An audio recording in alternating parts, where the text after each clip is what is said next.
आपके साथ में हूँ वैशाली वर्मा। अगर आप अपना विज्ञापन हमारे बुलेटिन में शामिल करना चाहते हैं तो स्क्रीन पर दिए हुए नंबर्स पर संपर्क कर सकते हैं। समय हो चुका है हमारे बुलेटिन का, नजर डालते हैं देश दुनिया। थाना बोधघाट क्षेत्र का है, जहां आज सूचना प्राप्त हुआ था कि कुछ व्यक्तियों के द्वारा अवैध रूप से गांजे की तस्करी उड़ीसा से छत्तीसगढ़ की ओर ट्रेन के माध्यम से किया जा रहा है। और इस सूचना पर थाना प्रभारी बोधघाट धनंजय सिन्हा के नेतृत्व में कार्यवाही हेतु जो है टीम रेलवे स्टेशन की ओर रवाना किया गया था, जहां आरपीएफ के साथ मिलकर जो है रेलवे स्टेशन जगदलपुर में दो संदिग्ध व्यक्तियों की पहचान कर घेराबंदी कर पकड़ा गया, जिनसे पूछताछ करने पर अपना नाम दाम बारू पदवा और राम सीसा दोनों निवासी कोरापुट जिले का होना बताया गया। और जिनकी तलाशी लेने पर जिनके पास जो है कुल 25 किलोग्राम अवैध गांजा जो है वो बरामद हुआ, जिस संबंध में पूछताछ करने पर इनके द्वारा कोई वैधानिक प्रत्युत्तर प्रस्तुत नहीं किया गया। और पूछताछ पर इनके द्वारा बताया गया कि उक्त गांजा जो है उड़ीसा से छत्तीसगढ़ की ओर ग्राहक की तलाश में लेकर आना बताया गया। और इस मामले में दोनों आरोपियों के कब्जे से जो है 25 किलोग्राम गांजा, जिसकी अनुमानित कीमत 1,75,000 रुपये आंकी गई है, बरामद कर जब्त किया गया है। और दोनों आरोपियों के विरुद्ध थाना बोधघाट में बीएसबी एनडीपीएस एक्ट के तहत आपराधिक प्रकरण पंजीबद्ध किया गया है। मामले में दोनों आरोपियों को गिरफ्तार कर लिया गया है, जिन्हें न्यायिक रिमांड पर न्यायालय रवाना किया गया है। फिलहाल मामला थाना बोधघाट के अंतर्गत विवेचनाधीन है। आज बस्तर पुलिस को एक बार पुनः अवैध गांजा तस्करी पर कार्रवाई करने में सफलता मिली है। थाना बोधघाट को सूचना प्राप्त हुई थी कि कुछ व्यक्तियों के द्वारा उड़ीसा से छत्तीसगढ़ की ओर ट्रेन के माध्यम से अवैध रूप से गांजा की तस्करी की जा रही है। आरपीएफ के नेतृत्व में कार्यवाही हेतु टीम गठित कर रवाना किया गया। उक्त टीम के द्वारा रेलवे स्टेशन जगदलपुर में दो संदिग्धों की पहचान कर घेराबंदी कर उन्हें पकड़ा गया, जिनसे पूछताछ करने पर अपना नाम दाम बारू पदुआ और राम शीशा निवासी कोरापुट उड़ीसा का होना बताया है, जिनकी तलाशी लेने पर संदेहियों के कब्जे से कुल 25 किलो गांजा जब्त किया गया है।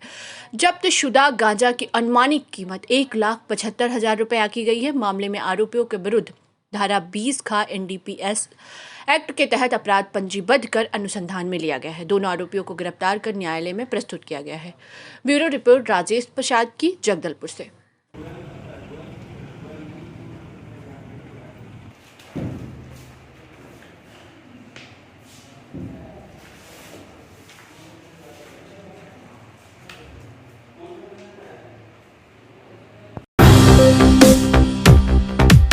इनके ऊपर ये लेते हैं टैक्स, जो भी रेट है। अगर आज तेल 95 रुपये में जा रहा है तो लगभग आप चल के चलिए कि राज्य सरकार का 25% टैक्स है, तो 25% टैक्स 22 से 23 रुपये होता है। अब ये 20% घटाते हैं, 25% वैट ड्यूटी घटाते हैं।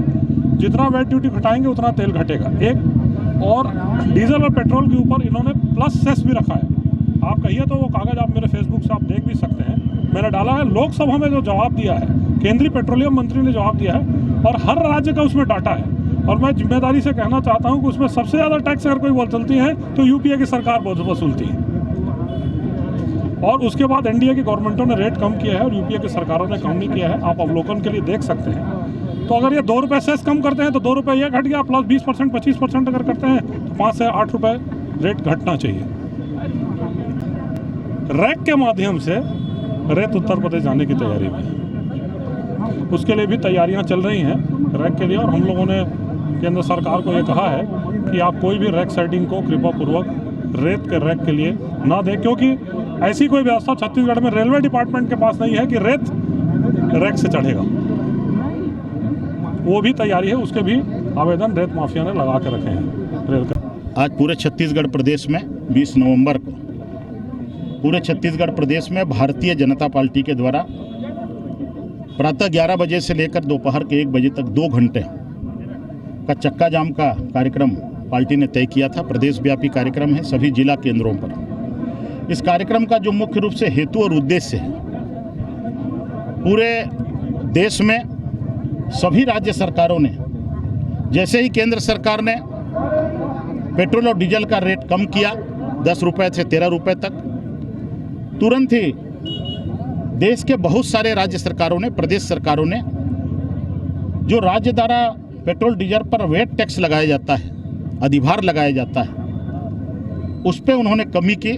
उन्होंने अपना टैक्स वापस लिया ताकि आम जनता को सस्ता और सुलभ ढंग से जो दैनिक उपयोग की चीज़ है पेट्रोल और डीजल वो सस्ते दर पर उपलब्ध हो सके। लेकिन दुर्भाग्य ये है कि छत्तीसगढ़ में जो कांग्रेस की सरकार है श्री भूपेश बघेल जी के नेतृत्व में जो चल रही है, उस सरकार ने अब तक आज तक पूरे छत्तीसगढ़ प्रदेश में पेट्रोल और डीजल पर जो वैट छत्तीसगढ़ प्रदेश सरकार द्वारा लगाया जाता है उसको उन्होंने वापस लेने की घोषणा नहीं किया है, जिसके कारण अन्य राज्यों से अधिक रेट पर यहाँ पेट्रोल और डीजल आम उपभोक्ता को, आम जनता को मिल रहा है। एक तरफ पेट्रोल और डीजल पर वैट का मामला है तो दूसरी तरफ सीमेंट के रेट का मामला है। लगातार जो दैनिक उपयोग की चीज़ें हैं, सीमेंट का जो भाव है वो आसमान छू रहा है। पूरे छत्तीसगढ़ में सबसे ज़्यादा सीमेंट की फैक्ट्रियां हैं। जांजगीर चांपा जिले में भी सीमेंट का उत्पादन होता है, लेकिन दुर्भाग्य है कि जिस राज्य में सीमेंट की फैक्ट्रियां हैं बहुतायत मात्रा में, उस राज्य के रहवासियों को, नागरिकों को कई गुना ज़्यादा कीमत पर सीमेंट खरीदने के लिए मजबूर होना पड़ रहा है और यह सुनियोजित ढंग से हो रहा है। आज उत्तर प्रदेश का चुनाव है, 5 राज्यों का चुनाव है। भूपेश बघेल जी को, कांग्रेस को फंडिंग करनी है दिल्ली में, सेंट्रल में, सीमेंट के रेट में बढ़ोतरी हो जाती है। आम जनता के जेब में सीधा सीधा डाका डाला जाता है। आसाम का जब चुनाव हुआ तो उस समय सीमेंट के रेट में बढ़ोतरी हो गई। सीमेंट के मालिकों से, उद्योगपतियों से सौदा होता है। क्या आप इस अवधि तक जांजगीर चांपा जिला मुख्यालय के बीटीआई चौक में चक्का जाम किया गया। राज्य सरकार के खिलाफ प्रदर्शन करते हुए पेट्रोल डीजल के रेट कम करने और सीमेंट के रेट कम करने की मांग को लेकर जमकर नारेबाजी की गई। राज्य सरकार के खिलाफ प्रदर्शन करते हुए सांसद गुहाराम अजगले, विधायक नारायण चंदेल, विधायक सौरभ सिंह के साथ बीजेपी कार्यकर्ताओं ने हिस्सा लिया। अकलतरा विधायक सौरभ सिंह ने राज्य सरकार और रेत माफिया के साठगांठ से छत्तीसगढ़ के रेत को रेल रैक के माध्यम से दूसरे राज्य में खवाने की तैयारी करने का आरोप लगाया और केंद्र सरकार से इसकी शिकायत कर रैक उपलब्ध नहीं कराने का आग्रह किया है। साथ ही विधायक नारायण चंदेल ने रेत माफियाओं के खिलाफ आंदोलन कर रेत घाटों में रैली निकालने की चेतावनी दी है। नरेंद्र मोदी के प्रधानमंत्री बनने के बाद दूसरा मौका है जब केंद्र सरकार ने कोई कानून वापस लिया है। इससे पहले साल में 2015 में भूमि अधिग्रहण विधेयक भी मोदी सरकार ने वापस लिया था। आपको बता दें कि केंद्र सरकार के काले कृषि कानून की वापसी की घोषणा के बाद बलरामपुर जिला कांग्रेस कमेटी के स्थानीय विश्राम गृह में आज पत्रकारों से चर्चा करते हुए जिलाध्यक्ष राजेंद्र तिवारी ने कहा कि कांग्रेस पार्टी सदैव किसानों के साथ रही है और किसानों के हित में उसने हर मोर्चे पर लड़ाई लड़ी है। काले कानून से किसानों का अहित हो रहा था। प्रधानमंत्री मोदी ने उसे वापस लेने की घोषणा करके थोड़ी राहत दी है।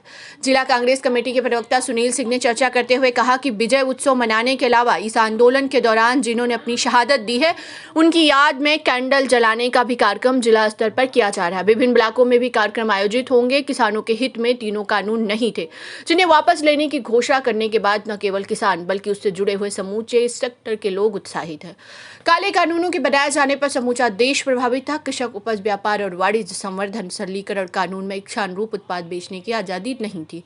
बड़ी बात यह थी कि जिन किसानों को आतंकवादी, खालिस्तानी, आंदोलनजीवी और ना जाने क्या क्या कहा गया था तथा शांतिपूर्ण आंदोलन के सामने मोदी सरकार को झुकना पड़ा और काले कानूनों को पहले ही की तरह सरकार को वापस लेना पड़ा। तो कानून के विरोध में चलाए जा रहे आंदोलन के चलते 600 से 700 किसानों की जान भी चली गई थी। जिला कांग्रेस कमेटी के महामंत्री जितेंद्र गुप्ता ने कहा कि मोदी के प्रधानमंत्री बनने के बाद दूसरा मौका है जब केंद्र सरकार ने कोई कानून वापस लिया है। इससे पहले साल 2015 में भूमि अधिग्रहण विधेयक भी मोदी सरकार ने वापस लिया था। पत्रकार वार्ता के दौरान सत्येंद्र पांडे, डॉक्टर बीएन द्विवेदी, जितेंद्र गुप्ता, पूरन चंद्र जायसवाल, युवक कांग्रेस के जिलाध्यक्ष मुजस्सम नजर, विद्यानंद दुबे, युवक कांग्रेस के ब्लॉक अध्यक्ष राहुल भारती, वाहिद अली, ओमराम, धनीराम पटेल उपस्थित रहे। बलरामपुर छत्तीसगढ़ से आफ्ताब आलम की रिपोर्ट।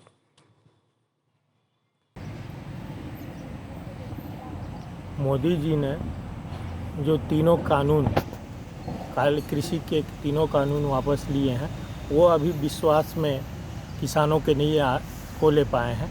यह कानून वास्तव में वापस ले रहे हैं या नहीं ले रहे। 2015 में भूमि अधिग्रहण बिल इन्होंने जो वापस लिया था, और इस कानून को जब तक संसद के पटल पर न जाए और वहाँ से ये वापस न हो तब तक विश्वास नहीं किया जा सकता है कि इनकी कथनी सही है कि इनकी करनी सही है।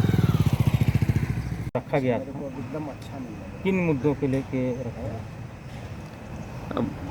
भारतीय राष्ट्रीय कांग्रेस ने किसानों का साथ हमेशा दिया है, और जहां तक किसानों के लिए देश में मोदी जी की सरकार आने के बाद जो काले कानून बनाए गए थे, तीनों काले कानूनों को लेकर के समूचे देश के किसान आंदोलनरत थे, और उन्हीं के साथ कांग्रेस पार्टी ने भी हर जगह संसद से सड़क तक किसानों के हित में उनकी लड़ाई को लड़ा और उनके लिए अपनी बात रखी।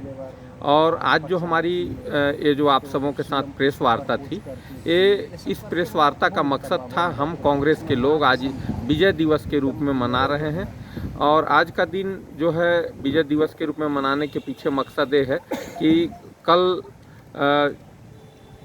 भारत के प्रधानमंत्री श्री नरेंद्र मोदी जी ने जिस तरह से सुबह 9 बजे सार्वजनिक रूप से यह घोषणा की कि हम जो तीनों कानून हैं, कृषि कानून, उनको वापस ले रहे हैं, उससे जो कांग्रेस का और हमारे पूर्व राष्ट्रीय जो अध्यक्ष थे माननीय राहुल जी, उनका जो विजन था, उन्होंने शुरू में ही कहा कि एक कानून गलत है, और सभी लोगों ने उसका समर्थन किया, और उन्होंने ये भी कहा था संसद के अंदर कि इस कानून को वापस लेना पड़ेगा। और इससे हम लोगों को ये लगा कि ये हम सबों की जीत है, किसानों की जीत है, और अंततः मोदी जी ने उस कानून को वापस ले लिया। तो कुल मिलाकर के इन सब बातों को आप सबों के माध्यम से जनता तक पहुंचाने के लिए कि ये बहुत बड़ी जीत है, किसानों की विजय हुई है, और सत्य और अहिंसा के मार्ग पे चल करके हम लोगों ने इस जीत को और इस सफलता को हासिल किया है। इसलिए आज विजय दिवस के रूप में हम सब मना रहे हैं और आप सबों के साथ मना रहे हैं। और इसी के साथ मैं उन लगभग 600 से 700 के बीच जो हमारे किसान भाई जो इसमें मारे गए हैं, उनको भी मैं श्रद्धा सुमन अर्पित करता हूं। उनका जो शहादत है वह व्यर्थ नहीं गया, और सब समूचे देश को इससे उनके शहादत के माध्यम से ही कहूं कि एक सफलता मिली, और ये काले कानून वापस हो रहे हैं, रिपील हो रहे हैं, और इससे हमारे देश के लोगों को, हमारे देश के किसानों का भला होगा और देश के लोगों का भी भला होगा। मैं समझता हूं कि आप सबों ने जो बातें पूछी, मैंने आप सबों के माध्यम से अपनी बात रखी है, और बहुत अच्छा वक्त है। आने वाले समय में किसानों के हित में सरकार बहुत कुछ करेगी, और कांग्रेस, जैसा कि मैंने पहले भी कहा है, कि सदा किसानों के साथ रही है। किसानों की जय हो, बस इसी उम्मीद के साथ जय। ये साल भर पहले मोदी सरकार ने 3 काले कानून लाए थे कृषि मजदूरों को, कृषि और किसानों के खिलाफ में, जो कि किसान लोगों को वो रास नहीं आया, जिसको समझने में इन लोग 1 साल लगभग लगा दिए, और किसान लोगों के पास 3-4 घंटे के अंदर में इन लोग पूरा बात समझ गए कि ये जो कानून लाया गया है ये हम लोगों के खिलाफ में है। उसी का विरोध करने के लिए उन लोग धरना प्रदर्शन में बैठ गए। आपके दिल्ली के अगल बगल जितने बॉर्डर एरिया है, सभी जगह धरना प्रदर्शन में बैठे, रोज़ रोज़ बात को अपना चैनल के माध्यम से मोदी जी तक पहुँचाते रहे कि ये कानून को वापस लाओ। और हम लोग भी पार्टी की ओर से भी हमेशा धरना प्रदर्शन, हर एक जगह विरोध करना, हम लोग भी उनके साथ में लगे रहे। वो आज जाके कल रात में घोषणा किए हैं, तो मैं ये कहना चाहूँगा कि उनके घोषणा वापस लेने वाला जो हुआ, उसमें किसानों का जीत हुआ, इसलिए हम लोग इसको विजय दिवस के रूप में आज मना रहे हैं। करेंगे नहीं, अभी भी शंका है, इसलिए किसान वहाँ से हटे नहीं हैं। खुशी मना लिए हैं जरूर लोग, लेकिन हटे नहीं हैं। उनको भी शंका है कि पता नहीं कितने बार तो झूठ बोल चुके हैं, ये भी झूठ ही ना हो। तो अभी जब तक संसद न चले तब तक के लिए उन लोग बैठे हैं और वाच कर रहे हैं कि क्या होगा आगे। चाहूँगा कि उन्होंने खुले दिल से इस बिल को वापस लेने की घोषणा की, परंतु हमें, खास करके मुझे पार्टी के प्रवक्ता होने के नाते इस बात का पूरा संदेह है कि मोदी जी ने खुले दिल से और खुले मन से इस बिल के वापसी के समर्थन में जो घोषणा की है, उसके संबंध में अभी पूरी तरह से रुख उनका स्पष्ट नहीं है। और जब तक सदन में यह बिल पूरी तरह से गिरा नहीं दिया जाता, इसको वहाँ वापसी की घोषणा नहीं की जाती, तब तक हम उस बिल के विरोध में हैं। और उस बिल के विरोध में इसलिए भी हैं कि हमारे उन 700 लोगों की शहादत के प्रति हमारी आंखें आज नम हैं। आप सबों ने देखा है कि जिस तरह से आज़ादी के बाद मोदी की सरकार हमारे देश में आई तो 3 कृषि कानून से संबंधित विधेयक ला करके उन्होंने हमारे देश के अंदर किसानों के लिए तबाही का मंजर ला दिया था। और जिस तरह से अहंकार के बूते या अहंकार के मत और क्या इसका उद्देश्य? हम आज पूरे विश्व में, ना सिर्फ बलरामपुर पल्ली में बल्कि पूरे विश्व में ख्रिस्त राजा का पर्व मना रहे हैं। ख्रिस्त राजा हमारे शांति के राजा हैं, हमारे विश्व के राजा हैं, दिल के राजा हैं, जो हमारे बीच में शांति, प्रेम और अमन फैलाते हैं, जिनका हम आज भव्य शोभा यात्रा के माध्यम से उनका हम सम्मान किया है, उसका आदर किया है। ये कहाँ तक आप रैली लेके जाएंगे और कहाँ समापन होगा इसका? हम अभी दरिडी मिशन से शुरू कर पुराना बाज़ार होकर के चांदो चौक से होकर पुराना कलेक्ट्रेट, जिसको हम मिशन चौक कहते हैं, वहाँ से मुड़कर हम पुनः अपने पल्ली दरिडी की ओर प्रस्थान करेंगे और जहाँ पर शोभा यात्रा की समापन की जाएगी। इसके बाद और कुछ कार्यक्रम? इसके बाद हमारे जो मिस्सा पूजा होता है उसका समारोही ख्रिस्त त्याग होगा। उसके बाद हम सभी ख्रिस्ती परिवार रसास्वादन कर अपने अपने घर की ओर प्रस्थान करेंगे। ये हर वर्ष की भांति हम लोग ये त्यौहार मनाते हैं, जिसको ख्रिस्त राजा के त्यौहार बोलते हैं। ये 25 दिसंबर से ठीक 1 महीना पहले होता है।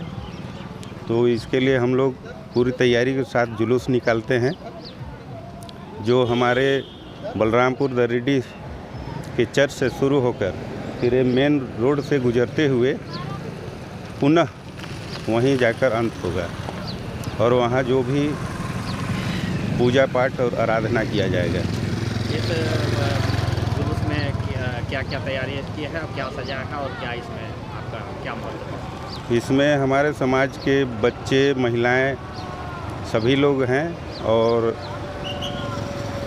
झांकी भी बनाए हैं। हाँ, झांकी भी बनाए हैं, जिसमें गाड़ी में वो है जिसको हम लोग संक्रामंत बोलते हैं। अच्छा। और क्या क्या कार्यक्रम है आपके इसमें? यहाँ से जाने के बाद वहाँ वही आराधना किया जाएगा और पूजा पाठ किया जाएगा। बलरामपुर जिला मुख्यालय में ईसाई समाज के लोगों ने ख्रिस्त राजा की जयंती बड़े ही धूमधाम से मनाई। आपको बता दें कि हर वर्ष की भांति इस वर्ष भी बलरामपुर जिला मुख्यालय में ईसाई समाज के लोगों ने ख्रिस्त राजा की जयंती बड़े धूमधाम से मनाया। ख्रिस्त राजा की जयंती के अवसर पर समाज के लोगों ने अपने मिशन रोड स्थित चर्च से शोभा यात्रा निकाली, साथ ही नगर का भ्रमण शोभा यात्रा के माध्यम से किया। और खास बात यह है कि शोभा यात्रा में ख्रिस्त राजा की झांकियां भी निकाली गई थी। ख्रिस्त राजा की जयंती अवसर पर शोभा यात्रा में ईसाई समाज के महिला, पुरुष एवं बच्चे सैकड़ों की संख्या में शामिल थे। ख्रिस्त राजा की जयंती के अवसर पर फादर मुकेश ने कहा कि ख्रिस्त राजा सिर्फ हमारे राजा ही नहीं, यह विश्व के राजा है। उनके द्वारा शांत अमन फैलाया गया। आज हम शोभा यात्रा के माध्यम से उनका सम्मान करते हैं। इस अवसर पर बलरामपुर मिशन चर्च के father Lawrence Ekka, father Mukesh, नगर पालिका के पार्षद संजय खाका सहित सैकड़ों की संख्या में ईसाई मिशनरी के लोग शामिल थे। बलरामपुर छत्तीसगढ़ से आपदा वालम की रिपोर्ट।